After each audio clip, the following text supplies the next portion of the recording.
Welcome to This Explainer, everyone. Today, we're zeroing in on one of the most intense global health leadership challenges out there. We're literally decoding the World Health Organization's strategic playbook for a highly elite role, the D2 Director of Environment, Climate Change, One Health, and Migration. If you've ever wondered how top-tier UN public health strategy actually works behind the scenes, well, you are in exactly the right place. Okay, let's dive into this. How do you lead global health in an era of climate crisis? We're way past the point of treating environmental issues as some far-off, hypothetical problem in a research paper. We are looking at an existential threat right now. Whoever steps into this role isn't just taking a standard desk job. No way. They are taking on an incredible mandate to protect the world's most vulnerable people, guiding nations through these unprecedented, colliding crises. The stakes literally couldn't be higher. To unpack all of this, we've got a clear 5-part playbook for you today. We'll cover the complex leadership mandate, bridging evidence and global action, the 4 pillars of credibility, navigating the assessment process, and finally, the 100-day strategic roadmap. Let's get to it. Starting off with Part 1, the complex leadership mandate. So let's ground ourselves in the hard facts of this vacancy. We are talking about an elite grade D2 position, specifically Job 2602373. It's based out of the WHO headquarters in Geneva, and it kicks off with a 2-year fixed-term contract. To put that D2 grade into perspective for you, it's basically the stratosphere of the UN system. It's just one step below Assistant Director General. You're not just managing a small team here. You are steering a gigantic global apparatus. At this level, your decisions echo across continents. You're commanding major budgets and directing resources that actively shape how the world responds to looming health emergencies. And the sheer scope of what this director oversees, it is staggering. We aren't looking at one neat little box here. This leader has to integrate climate change, environmental degradation, migration and displacement, and One Health coordination. Just one of those is a mammoth task on its own. Think about it. Imagine trying to tackle a crisis with displaced populations, only to realize it's driven by environmental degradation, which is being accelerated by climate change, all while you're trying to monitor for cross-species disease outbreaks. It's like a giant high-stakes puzzle. You can't just be a climate specialist or a migration expert, you have to be the connective tissue holding all of these pieces together. And here's exactly why that integration matters so much. The source material is crystal clear. Climate change is the direct driver of heat stress, malnutrition, water insecurity, and widening inequities. A successful candidate has to look at climate not just as some abstract environmental concept, but as an immediate, aggressive driver of human disease and suffering. You've got to take that real-world urgency and translate it into actionable health policy. For example, taking a regional drought forecast and turning that into emergency funding for malnutrition clinics before the local health systems get completely overwhelmed. It's all about being proactive rather than reactive. Moving right along to Section 2, Bridging Evidence and Global Action. This whole operation runs on what the WHO calls 3-level cooperation. This is their integrated operational framework that connects headquarters, regional offices, and country offices.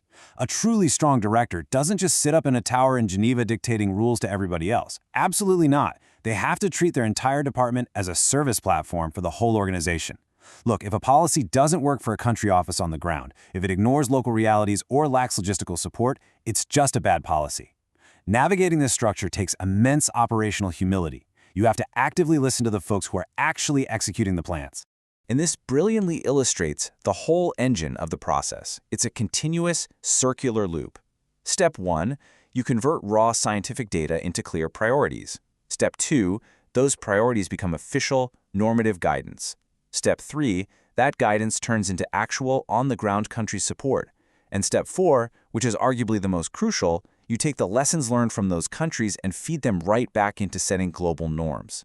It is a constant loop of turning evidence into tangible political and health action. If that feedback loop breaks at any single step, the whole system stalls out. All right, Section 3, 4 pillars of credibility. To survive and thrive as a WHO director, you have to balance your expertise across 4 very distinct pillars of credibility. If you over-index on just being a brilliant scientist, but you can't manage a massive institutional budget, you're going to fail. On the flip side, if you're a slick diplomat who can charm a room but you don't grasp the core public health principles, you'll fail. You literally have to embody all 4: technical, managerial, diplomatic, and ethical credibility. It is a super specific, incredibly rare blend of leadership traits. Let's break those down, starting with technical and managerial. Technical credibility means having a rock-solid grasp of public health evidence. You have to be able to separate robust, actionable guidance from mere speculation. You are the final filter for what goes out to the world. But that technical brilliance absolutely has to be paired with strict managerial discipline. We're talking sound budgeting, setting clear work plans, and active performance management. You need to mobilize funds efficiently and make sure your teams actually deliver on time, all while navigating a pretty heavy internal bureaucracy. So the crucial point is that technical and managerial skills are really only half the battle. You also desperately need diplomatic and ethical credibility.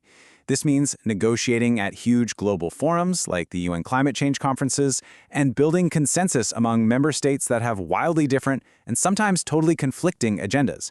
And you have to do all of that with unyielding integrity and restraint. You are the face of the World Health Organization on the world stage. Diplomatic tact and a strong ethical compass are completely non-negotiable here. It's all about building trust across borders. When it comes to ethics, the strategic guide draws a very hard line. Check out this mandate. Equity should not be treated as a separate paragraph. It should be built into the logic of evidence, policy, implementation, monitoring, and resource allocation. That is powerful. Environmental risks disproportionately hurt vulnerable groups: children, displaced folks, impoverished communities. A D2 director has to look at every single decision through a health justice lens. It can't just be an afterthought or a buzzword slapped on the end of a report. It has to be the core operating principle for everything you do. Let's shift gears to Section 4, Navigating the Assessment Process. I want you to consider the difference between a standard application and a D2 level application. A standard application is basically just a resume, right? It lists your past technical duties, some publications, what you did day to day. It basically tells them what you were paid to do. But at this elite D2 tier, evaluators don't just want a list of tasks. They want to see transformational results. They are looking for institutional maturity, a proven track record on equity, and hard evidence that you can steer complex programs through intense uncertainty and political volatility. Breaking that down a bit more, here's exactly what evaluators demand. They want proof of your judgment under pressure. They are looking for high political sensitivity. You really can't just give them generic statements about your leadership philosophy.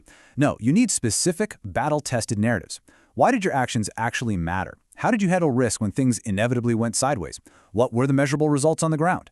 To land a D2 role, your prep has to weave technical, managerial, and diplomatic evidence perfectly into one cohesive story.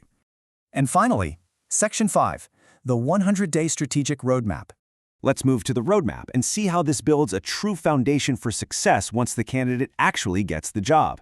The guide recommends a very specific three-phase approach. Phase 1, all about listening and assessment, meeting with staff, deeply understanding regional needs, and mapping out institutional risks.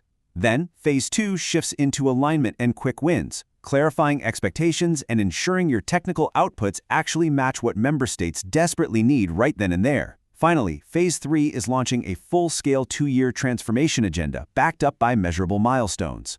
And here's the kicker. All of that has to be initiated within the first 100 days. Now, let's be real. 100 days in a massive UN agency is barely enough time to figure out where the Geneva cafeteria is, let alone launch a massive transformation agenda. But within this incredibly tight window, the leader has to establish a culture of disciplined execution. They have to prove that cross-functional delivery isn't just corporate jargon, but the actual new normal for the entire department. It requires a huge mix of strategic ambition to aim that high, paired with the operational humility to bring everyone along with you. Ultimately, the candidate's executive value proposition boils down to this definitive thought from the guide. Health must be placed at the center of environmental and climate decision-making, and WHO must help countries move from awareness to implementation. That's the whole mission right there, bridging the gap between researching the science in a lab and actually putting protocols, budgets, and actionable resources into practice on the ground to save lives. It is the ultimate test of translating high-level theory into practical human survival. Which leaves us with this final provocative question. Are you ready to bridge the gap between climate science and global health justice? Leading at the D2 level inside the WHO requires deep technical knowledge, unshakable resilience, and the diplomatic tact to literally move mountains. It is a heroic institutional journey. Thank you so much for joining me on this Explainer today. I really hope this deep dive gave you a powerful new perspective on what global health leadership truly demands.